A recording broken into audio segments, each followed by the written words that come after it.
నీవు దోణెను లోతునకు నడిపించి చేపలు పట్టుటకు నీ వలలు వేయమని సీమోనుతో చెప్పగా, సీమోను ఏలినవాడా, రాత్రి అంతయు మేము ప్రయాసపడితిమి గాని మాకేమీయూ దొరకలేదు, అయినను నీ మాట చప్పున వలలు వేతుమని ఆయనతో చెప్పాను. హల్లెలూయా. ఇక్కడ ఎంతమంది అనుభవాన్ని నమ్ముతారు? అంటే అనుభవము అంటే ఎలాగంటే, నేను గత కొన్ని సంవత్సరాలుగా నేను దీన్ని చూస్తున్నాను, దీని గురించి నాకు బాగా తెలుసు, లేకపోతే అనుభవజ్ఞుల మాటలు వినటం చాలా మంచిది అని అంటారు. అది నిజమే. అనుభవం ఉన్న వాళ్ళ మాట వినటము మంచిది. వాళ్ళకేంటంటే వాళ్ళు సలహాలు ఎట్లా ఇస్తారంటే, వాళ్ళకున్న అనుభవం అంతటిలో నుండి వాళ్ళు సలహాలు ఇస్తారు. హల్లెలూయా. కానీ దేవుని సన్నిధిలో దేవుడి దగ్గరికి వచ్చేసరికి అనుభవము అనేది పెద్ద మేజర్ రోల్ని ప్లే చేయదు. ఇక్కడ చూస్తే ఏమవుతుందంటే, ఈ రోజున కొన్ని విషయాలు చూద్దాం. ఇతను ఏం చేశాడంటే రాత్రి అంతా ప్రయాసపడ్డాడు. ఇప్పుడు యేసుప్రభు ఆయనతో ఏమంటాడు? యేసుప్రభు ఏమంటాడు చూడండి, లోతుకి పడవని నడిపించి ఏం చేయాలంట? వలలు వేయండి. ఇప్పుడు జాలరి ఎవరిక్కడ? పేతురా యేసుప్రభువా? పేతురు జాలరి. వల ఎక్కడ వేయాలో, వల ఎక్కడ వేస్తే చేపలు పడతాయో పేతురుకి తెలుస్తుందా? యేసుప్రభుకి తెలుస్తుందా? అంటే ఏ అనుభవం లేని వాళ్ళకి తెలుస్తుందా? అనుభవం ఉన్న వాళ్ళకి తెలుస్తుందా? వాళ్ళు ఎక్కడ వేస్తే చేపలు పడతాయో అనుభవం ఉన్న వాళ్ళకే, జాలరికే తెలుస్తుంది. యేసుప్రభు జాలరి కాదు. ఆయన యేసుప్రభు ఎవరు? మానవ రూపంగా ఎవరు? మానవ రూపకంగా యేసుప్రభు ఆయన అప్పటిదాకా వాళ్ళ తన తండ్రి బ్యాక్గ్రౌండ్ ఏంటి? ఆయన చేసే పని ఏంటి? ఆయన వడ్రంగి పని చేసేవాడు. పోనీ ఆయనకి ఏమన్నా అనుభవం ఉంటే తెలిస్తే ఆయనకి దేని గురించి ఎక్కువ తెలియాలి? ఆ పని గురించి తెలిసి ఉండాలి. ఎందుకంటే రోజు చూస్తూ ఉండేవాడు కాబట్టి. కానీ ఏం చెప్తున్నాడు? ఎందుకంటే ఈయన కేవలం మానవుడు మాత్రమే కాదు, కానీ ఈయన ఎవరు? దేవుడు కూడా. హల్లెలూయా. అందుకే నువ్వు ఎక్కడికి నడిపించాలి? దాన్ని లోతుకు నడిపించు అని చెప్పి చెప్తున్నాడు. అంటే పేతురు అనుభవశాలి, అనుభవం ఉన్నవాడు. కానీ యేసుప్రభు చెప్పిన మాటను ఆయన విన్నాడు. విన్న తర్వాత ఏమైందో చూడండి. ఆయన అట్లా లోతుకు నడిపించి వారలాగు చేసి విస్తారమైన చేపలు పట్టిరి, అందుచేత వారి వలలు పిగిలిపోవచుండగా. అంటే ఏంటి? అనుభవం ఉన్న ఒక వ్యక్తికి ఎక్కడ వేయాలో తెలుస్తుంది. కానీ పేతురు ఏం చేశాడంటే యేసుప్రభు మాట విని ఆ యొక్క ధోనిని ఏం చేశాడంటే లోతునకు నడిపించాడు. లోతునకు నడిపించినప్పుడు ఏమైందంట? విస్తారమైన చేపలు పట్టి వల కూడా ఏమవుతుందంట? పిగిలిపోవచ్చుండగా. హల్లెలూయా. అంటే మనం చేసే పనిలో మనకి ఆశీర్వాదం కావాలి అంటే పాస్ట్ ఎక్స్పీరియన్సెస్, అంటే మునుపు మనము చేసిన పనిని బట్టి వచ్చిన ఫలితాల మీద మనము ఆధారపడకూడదు. మనము చేసే పనిలో మనకి ఉత్తీర్ణత కావాలి అంటే, మనము విస్తారంగా సంపాదించాలి అంటే, ప్రస్తుతము దేవుడు మనకేం చెప్తున్నాడో, ఈ సీజన్లో, ఈ పరిస్థితుల్లో, ఈ రోజుల్లో దేవుడు మనకేం చెప్తున్నాడో దానిని మనం వినాలి. Hallelujah. You should not rely on your past experiences. మీ యొక్క గత అనుభవాల మీద మీరు ఆధారపడకూడదు, కానీ ప్రస్తుతము దేవుడు మీకు చెబుతున్న మాట మీద మీరు ఆధారపడాలి. పేతురు యేసుప్రభు అనొచ్చు ఏమని? నేను పోయినసారి అక్కడ వలేస్తే నాకు విస్తారమైన చేపలు వచ్చినాయి. నువ్వు ఇప్పుడేం చెప్తున్నావు? ఇక్కడేమంటున్నావు? గత అనుభవం మీద ఆధారపడితే నువ్వు చెప్పేది చాలా తప్పు ప్రభువా అని చెప్పి పేతురు అనొచ్చు. కానీ పేతురు ఆ మాట అనలేదు. ప్రస్తుతము ఉన్న దేవుని మాట మీద పేతురు ఆధారపడ్డాడు. హల్లెలూయా. కాబట్టి ఈరోజు దేవుడు మీతో చెబుతున్న మాట ఏంటంటే, ఈ యొక్క కొటేషన్ని మీరు గుర్తుపెట్టుకోవాలి. ఏంటి కొటేషన్ అంటే, గత అనుభవాల మీద ఆధారపడి ఫలితాలను పొందాలి అని అనుకోవద్దు. ప్రస్తుతం ఉన్న దేవుని మాట మీద ఆధారపడి గొప్ప ఫలితాలను సాధించండి. హల్లెలూయా. కాబట్టి ఈ మాట దేవుడు మీతో చెబుతున్న మాట. మన అనుభవాలు దేవుని మాట వచ్చినప్పుడు ఏమవుతాయంటే అవి కూడా పని చేయవు. కాబట్టి ఏంటంటే మనిషి అనుభవం కాదు ఇక్కడ కావాల్సింది. మనిషి ఎన్నాళ్ళుగా అందులో ఆరితేరాడు అనేది కాదు. దేవుని మాట ఒక్కటి ఉంటే అది చాలు. హల్లెలూయా. అదేం చేస్తుందంటే మనిషిని ఉన్నతమైన ఫలితాల వైపు నడిపిస్తుంది. హల్లెలూయా. అలాగే ఇంకొక చోట చూస్తే మనకేమవుతుందంటే మళ్ళీ పేతురు శిష్యులు, తక్కిన శిష్యులు కనపడతారు. మార్కు సువార్త 4వ అధ్యాయంలో చూడండి, మన అనుభవాల్ని మనం ఏమవుతుందో చూడండి. ఇక్కడ మార్కు సువార్త 4వ అధ్యాయము 36వ వచనం నేను చదివితే, ఆ దినమే సాయంకాలం అయినప్పుడు ఆయన అద్దరికి పోవుదమని వారితో చెప్పగా, వారు జనులను పంపివేసి ఆయనను ఉన్నపాటున చిన్న దోణిలో తీసుకొని పోయిరి. ఆయన వెంబడి మరికొన్ని దోణెలు వచ్చెను. అప్పుడు పెద్ద తుఫాను రేగి ఆయన ఉన్న దోణి మీద అలలు కొట్టినందున దోణె నిండిపోయెను. చూడండి, ఒక పెద్ద తుఫాను వచ్చిందంట. ఎప్పుడు వచ్చింది? శిష్యులు ఉన్నారు, శిష్యులతో పాటు ఎవరున్నారు? దోణిలో యేసయ్య ఉన్నారు. యేసయ్య కనుక మీరు ఈ మాట వినండి, మీరు దోణిలో ఉన్నారు, యేసు ప్రభు అదే దోణిలో ఉన్నాడు. ఒక పెద్ద తుఫాను వచ్చింది, మీరేం చేస్తారు? చెప్పండి.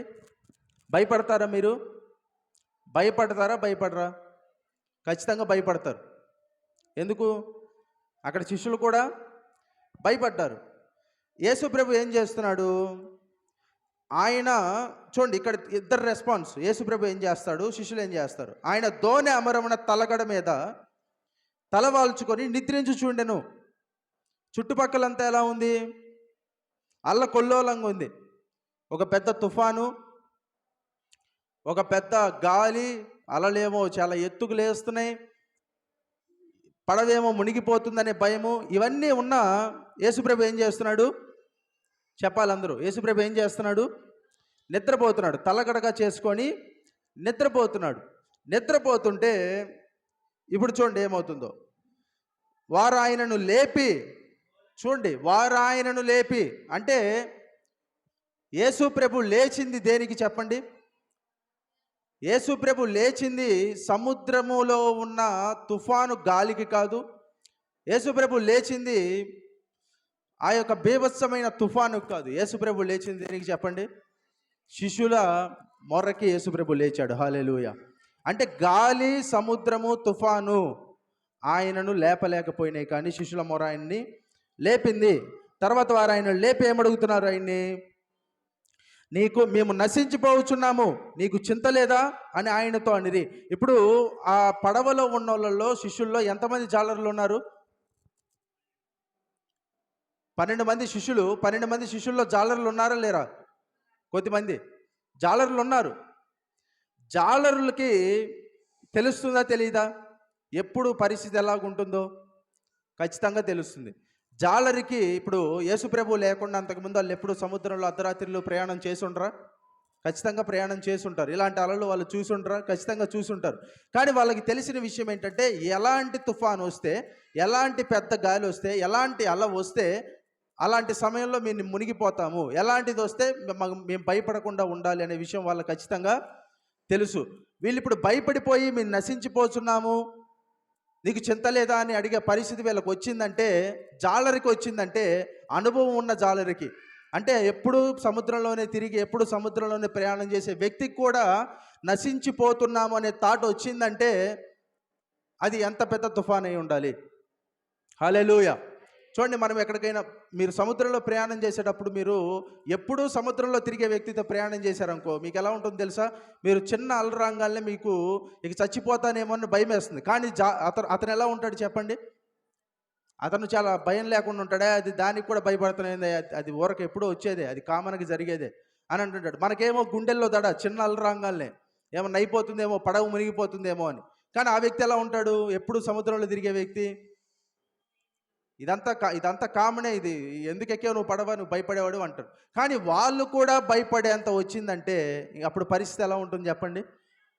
అంటే ఇంకా చాలా భయంకరంగా ఉందని దాని అర్థము. అంటే అంత భయంకరమైన పరిస్థితి. వాళ్ళకేమో చాలా అనుభవం ఉంది, ఇదివరకు అలా పడవ ఎక్కి అలాంటి తుఫానులు ఎన్నిట్లో వాటి నుంచి తప్పించుకొని ఉంటారు. కానీ వాళ్ళ అనుభవము ఇప్పుడు ఏం చెప్తుందంటే, నువ్వు తప్పించుకోలేవు, నువ్వు ఖచ్చితంగా ఏమవుతావు, నువ్వు ఇప్పుడు నశించిపోతావు, నువ్వు ఇప్పుడు ఖచ్చితంగా మునిగిపోతావు. వాళ్ళే అంటున్నారు, మేము నశించిపోవచ్చున్నాము అంటే మేము ఖచ్చితంగా ఇందులో నశించిపోతాము, మా అనుభవం మమ్మల్ని రక్షించలేదు అనే స్థితికి వాళ్ళు వచ్చారు. హల్లెలూయా. అలాంటి సమయంలో యేసుప్రభు లేచి ఏమంటాడంటే, యేసుప్రభు లేచి, అందుకు ఆయన లేచి గాలిని గద్దించి నిశ్శబ్దమై ఊరకుండమని సముద్రముతో చెప్పగా గాలి అణిగి మిక్కిలి నిమ్మలమాయెను. హల్లెలూయా. మిక్కిలి నిమ్మలమాయెను. ఇందాకేమైందంట? నిద్రించు పైన ఏమైంది? 37వ వచనంలో పెద్ద తుఫాను రేగి, తుఫాను కూడా కాదంట, ఏం తుఫాను అది? పెద్ద తుఫాను. పెద్ద తుఫాను రేగింది. యేసుప్రభు మాట చెప్పగానే ఏమైంది? మిక్కిలి నిమ్మలము కూడా కాదు, ఏంటిది? మిక్కిలి నిమ్మలము. తుఫాను కాదు, పెద్ద తుఫాను. నిమ్మలము కాదు, మిక్కిలి నిమ్మలము. హల్లెలూయా. అంటే ఎంత పెద్ద తుఫానైనా సరే యేసుప్రభు చెప్తే నిమ్మలం అవదు, మిక్కిలి నిమ్మలం అవుతుంది. హల్లెలూయా. అంటే ఇంగ్లీష్లో ఏమంటాడంటే there is a great calm. అంటే గ్రేట్ కామ్ అంటే అంటే అది ఇంకా ఎట్లా చెప్పాలి అంటే చాలా అసలు ఇంకా ప్రశాంతంగా, ఇకపై ఈ సముద్రంలో ఇంకెప్పుడు తుఫాన్ రాదేమో అన్నంత ప్రశాంతంగా ఆ పరిస్థితి అయిపోయిందంట. హల్లెలూయా. అంటే చూడండి, మనకున్న ఎమోషనే ఏమవుతుందంటే చుట్టుపక్కలందరికీ వ్యాపిస్తుంది. యేసు ప్రభు ఎట్లున్నాడు? ఆయన పెద్ద తుఫానులో మిక్కిలి నిమ్మలంగా ఉన్నాడు. ఆయన చుట్టుపక్కల ఉన్న పరిస్థితిని అంతటిని ఏ విధంగా మార్చాడు? మిక్కిలి నిమ్మలంగా మార్చాడు. మీరు కూడా మీకున్న పరిస్థితుల్లో మిక్కిలి నిమ్మలంగా ఉంటే మీ పరిస్థితులన్నీ మిక్కిలి నిమ్మలంగా అయిపోతాయి. హల్లెలూయా. కాబట్టి ఏంటంటే ఎప్పుడు ఈ ప్రశాంతంగా ఉండటానికి ప్రయత్నించాలి. మనమందరము ఎలా ప్రయత్నించాలి? మిక్కిలి నిమ్మలమాయను. అప్పుడు ఆయన వారిని ఏమంటాడు? మీరెందుకు భయపడుచున్నారు? మీరు ఇంకా నమ్మిక లేక ఉన్నారా అని వానితో చెప్పిన. వారు మిక్కిలి భయపడి, ఈయన ఎవరో? గాలియు సముద్రమును ఈయనకు లోబడుచున్నవని ఒకరితో ఒకడు చెప్పుకోండి. చూడండి, మళ్ళీ భయపడ్డారంట. దేనికి భయపడ్డారు ఈసారి? ఇందాక తుఫానుకు భయపడ్డారు, పెద్ద తుఫానుకు భయపడ్డారు. ఇప్పుడు ఆ పెద్ద తుఫానును కూడా మిక్కిలి నిమ్మలం చేసిన వ్యక్తికి భయపడుతున్నారు. హల్లెలూయా. 2 సార్లు భయపడ్డారు. పెద్ద తుఫానుకు భయపడ్డారు. ఇప్పుడు ఆ తుఫానుని నిమ్మలం చేసినటువంటి యేసయ్యకు వాళ్ళు భయపడ్డారు. హల్లెలూయా. అంటే నువ్వు ప్రశాంతంగా ఉంటే ఆ ప్రశాంతత కూడా ప్రజలకు ఏం తెస్తుందో తెలుసా? భయాన్ని తీసుకొని వస్తుందంట. హల్లెలూయా. భయాన్ని తెస్తుంది. అంటే చూడండి, ఇక్కడ ఏమవుతుందంటే మనము అసలు కోపమే రాకుండా కొంతమంది వ్యక్తులు ఉంటారు. అది మన వల్ల కాదనుకో. కొంతమంది వ్యక్తులు కోపమే రాకుండా ఉంటారు. వాళ్ళని చూస్తే ప్రజలకు ఏంటంటే మనం అనుకుంటాం అసలు కోపమే లేకపోతే ప్రశాంతంగా ఉంటే అసలు మనకి ఎవడైనా భయపడతాడా అనుకుంటాం. కానీ నీ ప్రశాంతత కూడా ప్రజల్ని ఏం చేస్తుందంటే భయపెడుతుందంట. హల్లెలూయా. చూడండి, కొంతమందిని చూస్తే చాలా తగ్గించుకుంటారు. ఎంత తగ్గింపు అంటే చాలా తగ్గింపు ఉంటుంది. వాళ్ళ తగ్గింపుని చూస్తే చాలామందికి ఏంటంటే భయం వేస్తుంది. అసలు ఇంత తగ్గింపుతో కూడా ఒక వ్యక్తి ఉంటాడా?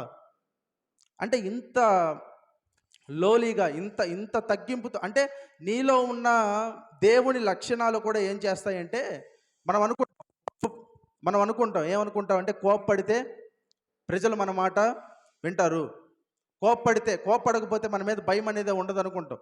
కానీ యేసు ప్రభు ప్రశాంతత కూడా, యేసు ప్రభు మాట కూడా, యేసు ప్రభు మిక్కిలి సమాధానం కూడా వాళ్ళని ఏం చేసింది?